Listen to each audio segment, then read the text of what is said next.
ఈ కాలువలు ఏవైతున్నాయో చెర్లకు నీళ్ళు తెచ్చేటువంటి వాగులు ఏవైతున్నాయో అవి పెద్దగా ఉన్నాయి. రేపు ఆ పట్టా భూములు వాళ్ళు ఫెన్సింగ్ వేసుకుంటారు, కడిలు పాతుకుంటారు. మరి వీటికి ఒక మార్గం వెతకండి. సోయి ఉండాల్సింది పాలకులకు ఆనాటి పాలకులకు, ఆనాడు ఇరిగేషన్ డిపార్ట్మెంట్ అన్న చెప్పి ఉండాలి వాళ్ళకు. అయ్యా మరి ఇక పెద్ద కాలువ ఇది 30 మీటర్లు పరుచుకొని పోతుంది, 50 మీటర్లు పరుచుకొని పోతుంది.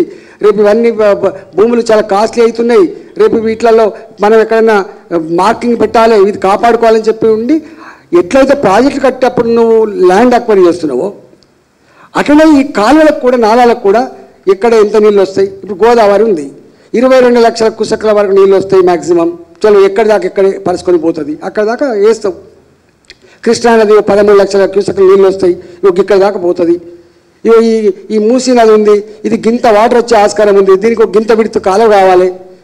నీ గొలుసు కట్టు చెరువులు ఏవైతున్నాయో తెలంగాణ వ్యాప్తంగా ఇవాళ ఆ కాలువలకు ఎంత నీళ్ళు వస్తాయో అసెస్మెంట్ చేసి, హైయెస్ట్ రెయిన్ఫాల్ ఇప్పుడు అసెస్మెంట్ చేసి గింత కాలువ కావాలన్నా ఈ భూమిని మీరు వదిలిపెట్టండి, మేము గవర్నమెంట్ అక్వైరీ చేసుకుంటామని చెప్పి ప్రాజెక్టు కడుతున్నప్పుడు ఎట్టయితే అక్వైరీ చేసుకున్నావో, నువ్వు గవర్నమెంట్ అవసరాల కోసం ఎట్టయితే అక్వైరీ చేసుకున్నావో, నువ్వు రియల్ ఎస్టేట్ బ్రోకర్గిరి చేయడానికి కూడా అక్వైరీ చేసుకుంటున్నావో దీన్ని కూడా అక్వైరీ చేసుకోవచ్చు కదా. ప్రజల కోసమే కదా నువ్వు చేస్తున్న పని. నీ సొంతం కాదు కానీ ఇంటికి ఇస్తున్నావు ఆయన. నేను అంటున్నా ఇవాళ నా అలవాల్లో గదే 5 మీటర్ల విడుతు కాలువ ఉంటుంది, నా హుస్సేన్ సాగర్లకు వచ్చేటప్పుడు కూడా గదే 5 మీటర్ల విడుతుంటే నీళ్ళు అదే ఒక చెరువు నీళ్ళు రెండో చెరువుకి వచ్చినప్పుడు డబుల్ అవుతాయి.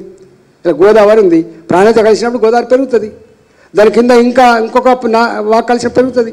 లాస్ట్ గోదావరి కలిసినప్పుడు సముద్రంలో 3-4 కిలోమీటర్లు విడుతుంటుంది. నాసిక్లో పుట్టినప్పుడు అది కింద కాలువ లెక్కన ఉంటుంది, అది గోదావరిలో కలిసినప్పుడు 3 కిలోమీటర్లు 4 కిలోమీటర్లు ఉంటుంది. నీకు సోయి ఉండవలసింది ఎక్కడ అంటే నిజంగానే నీకు కనుక కన్సర్న్ ఉంటే ఆనాడు ముఖ్యమంత్రి కూడా ఇట్లా మాట్లాడు, ఇది డల్లాస్ నగరం అన్నారు, డల్లాస్ నగర్ లెక్క చేస్తా, లండన్ నగర్ లెక్క చేస్తా, గవర్నర్ గారి ఇంటి ముందే ఉన్న రోడ్లలో కార్లు పడవల లెక్క మారిపోతున్నాయి, ఇది గిట్లా ఉంటుందా, దిక్కుమాల ఉంటుందా, ఏం కన్సర్న్ ఉన్నది, ఏం సోయి ఉన్నది, ఏం విజన్ ఉందని చెప్పింది కదా. ఇక నువ్వు అదే చెప్తున్నావు. ఆయన 10 ఏళ్ళైనా చేయలే, ఇక నువ్వు అదే చెప్తారు. ఇవాళ చిన్న వర్షాన్ని కూడా బేగంపేట రోజు మునిగిపోతుంది. నేను కళ్ళారా చూసిన 4 సార్లు మునిగింది బేగంపేట. మొత్తం 10-15 ఫీట్ల నీళ్ళు వచ్చినాయి, కార్లు మొత్తం కొట్టుకుపోయినాయి సందర్భాన్ని. నేనేమంటున్నా, ఈ ముంపుకు ప్రధాన కారణం ఈ ఏరియా ఏదైతుందో, క్యాచ్మెంట్ ఏరియా అవుతుందో, క్యాచ్మెంట్ ఏరియాలో పురాతనంగా ఉన్నటువంటి కాలువలేవి నువ్వు తిప్పి ఎంత నీళ్ళు పోతాయో తిప్పి వాటిని ఇవాళ ఆక్రమించుకున్న వాళ్ళకు ఏమైనా కంపెన్సేషన్ ఇచ్చి తీసుకో, కాలువలు కట్టు. ఫస్ట్ నెంబర్ 1 చేయి ఆ పని. రెండవది, ఇలా చెరువులు నువ్వు ఏమనుకుంటున్నావు, ఇలా చెరువులు భూములు, yes, what is the purpose of the tank, what is the purpose of the tank? అది పంట పొలాలకు నీళ్ళు వేయడానికి కొట్టు పెట్టుకున్నాము. అది మత్స్య సంపదిస్తుంది, సాకలకు సాకి రేవవుతుంది, గొడ్డుగోలకు నీళ్ళు ఇస్తుంది, బోరెండిపోకుండా బాయండిపోకుండా బతికెండిపోకుండా చూస్తుంది. అనేక రకాల పర్పస్ ఉన్నది. కానీ నీ ఫండమెంటల్ పర్పస్ ఇవాళ నీ హైదరాబాద్లో ఏ చెరువు కిందనైనా 1 ఎకరం భూమి వ్యవసాయం ఉందా? ఏ తూము నుంచైనా నువ్వు నీళ్ళు తీస్తున్నావా? నువ్వు అన్ని చెరువుల తూములకు సీల్ వేసినావు. ఓన్లీ మత్తళ్ళకి వెళ్ళి మాత్రమే నీళ్ళు పోవాలి, మత్తలకి నీళ్ళు పోవాలి. మరి ఆ చెర్లల్లో చాలామందికి తెలవాలి. మన నాగర్ కర్నూలు పట్టణంలో ఒక చెరువు ఉంటుంది, దానికి మొన్న ఈ లిఫ్ట్ ఇరిగేషన్తో నీళ్ళు వచ్చింది. దాంట్లో చాలా ఇంపార్టెంట్ ఇది. లిఫ్ట్ ఇరిగేషన్ నీళ్ళు వస్తే అగడపడేట్టుగా ఏం చేసిందంటే దాని మత్తలు ఇంకా కొంచెం లేపిండ్రు. లేపి మొత్తం నీళ్లుగా ఎన్నడూ చూడని ప్రాంతం కాబట్టి నీళ్లు మంచిగా నిండా ఉండగానే మంచిగా ఉన్నది. దాంట్లో ఒక 300 ఎకరాల భూమి శాశ్వతంగా ముంపుకు గురవుతుంది. అందులో ఒక రైతు, అయ్యా చెర్లకు నీళ్ళు వచ్చినాయి, మంచిగానే ఉంది, సంతోషపడుతున్నా, కానీ నాకున్న 2 ఎకరాల భూమి, నేను దళితుణ్ణి, నాకున్నది 2 ఎకరాలు, ఆ 2 ఎకరాల భూమి మొత్తం 365 డేస్ నీళ్ళలో మునిగిపోతుంది, నాకేమైనా భూమి ఇస్తావా అని చెప్పి కలెక్టర్ కాళ్ళ మీద పడి వేడుకున్నాడు ఆ దళిత రైతు. ఆయన ఆక్రందన నాకు తెలిసి ఇప్పుడు మీకు ఇస్తా. తిరిగి అలసిపోయి ఆ రైతు ఎక్కడ మునుగుతుందో ఆయన భూమి అక్కడ ఉన్న తుమ్మ చెట్టుకు ఉరేసుకొని చచ్చిపోయిండు. దళిత రైతు, ఆయన పేరు సింగన్ననో శివన్ననో ఉన్నాడు, కాశన్న.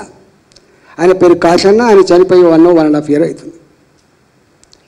అంటే ఎందుకు ఈ మాట అంటున్నా అంటే, నీళ్ళు నింపుతున్నావు బాగానే ఉంది, అక్కడ వ్యవసాయం ఉంది కానీ నింపుతున్నావు బాగానే ఉంది. వ్యవసాయానికి నీళ్ళు ఇవ్వాలనేటువంటి సోయి నీకు ఉండదు, కానీ దానికోసం మునిగినటువంటి దళితుల భూమి, పేదల రైతుల భూమి మాత్రం నువ్వు కంపల్సరీ అంటే ఎట్లా? ఇవాళ అన్ని ప్రాజెక్టులు కడతాం మనం. ఇప్పుడు గోదావరి మీద నీ ప్రాజెక్టు కట్టాం, అక్వైరీ చేస్తలేమా? మిడిమానికి అక్వైరీ చేస్తలేమా? చివరికి అక్వైరీ కాదు, ఈ కట్ట వేసిన తర్వాత కూడా అక్కడక్కడ నీళ్లు కొంత ఊటకు గురైతే వాళ్ళు కోరుతున్నారు, అయ్యా మరి మీరు మా భూమి అక్వైరీ చేయలేదు, కానీ మా భూములలో మొత్తం నీటి ఊటలు వస్తున్నాయి, ఇది మాకు వ్యవసాయానికి పనికి వస్తుందంటే దాన్ని కూడా అక్వైరీ చేయమని చెప్పినాం మేము.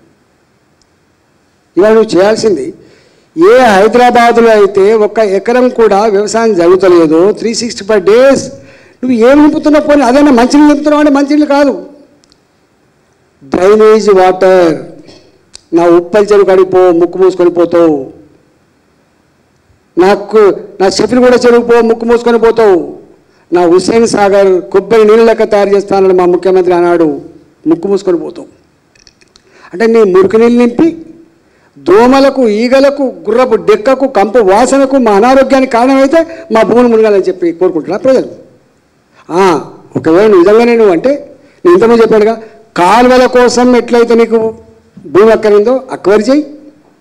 నెంబర్ 2, చెర్లలో కూడా పట్టా, నాట్ గవర్నమెంట్ ల్యాండ్, నాట్ 1 साल పట్టా భూమి, 1 साल పట్టా గురించి మాట్లాడతాడు. శాశ్వతంగా ఎవరైతే పక్కా పట్టా భూములు ఉన్నాయో సమాజ హితం కోసం నువ్వు చెరువు కావాలంటున్నావు కాబట్టి ఆ భూమిని కూడా అక్వైరీ చెయ్యి. చేస్తలేవా? ఇలా ఫార్మాసిటీ కోసం 13,000 ఎకరాలు చేస్తలేవా? ఇస్తలేవా? నాకు తెలిసి మొత్తం హైదరాబాద్ అన్ని చెరువులకు కలిపితే కూడా 2,000 ఎకరాలు 3,000 ఎకరాల కంటే ఎక్కువ ఉండదు. ఒక ఫార్మాసిటీ కోసం 13,000 ఎకరాలు చేసింది అన్నాడు. ఆయన అక్వైరీ చేసినాడేమో కోదండరెడ్డి లాంటి వాళ్ళు ఏం మాట్లాడిందంటే, ఎట్లా తీసుకుంటారు రైతుల భూములు, ఎవడబ్బ సంబంధం తీసుకుంటాడు, ఎట్లా ఇస్తావు ఆ కంపెనీలకు, డ్రగ్స్ కంపెనీలకు, వాడికి ఒక కెపాసిటీ ఉందా కొనుక్కోవడానికి అన్నావు. మరి నువ్వేం చేస్తాను? పెద్ద నగరమే కడతాడు అక్కడ, ఎవడబ్బ సంబంధం కడతావు? నువ్వు నగరం కడితే ఇవ నేను 1 ఎకరం భూమి కొనుక్కుంటా, ఆడే ధర ఎంత ఉందో కొనుక్కుంటా, నువ్వు కొనుక్కో.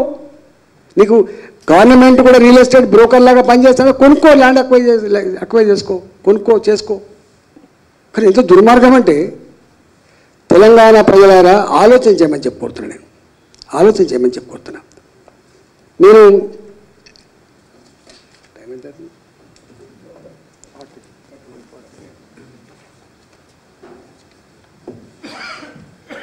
నేను చాలామంది చెప్పాలంటే,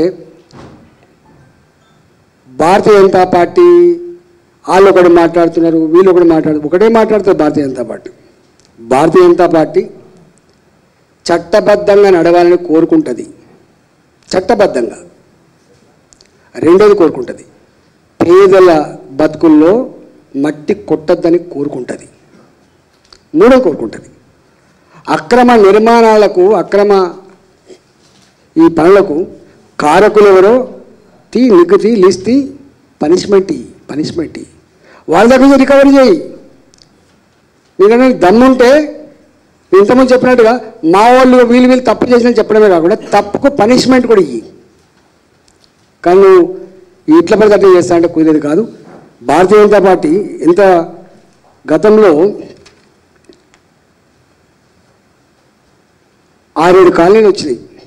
మా మల్కాయిలో వినాయక నగర్ ఉన్నది.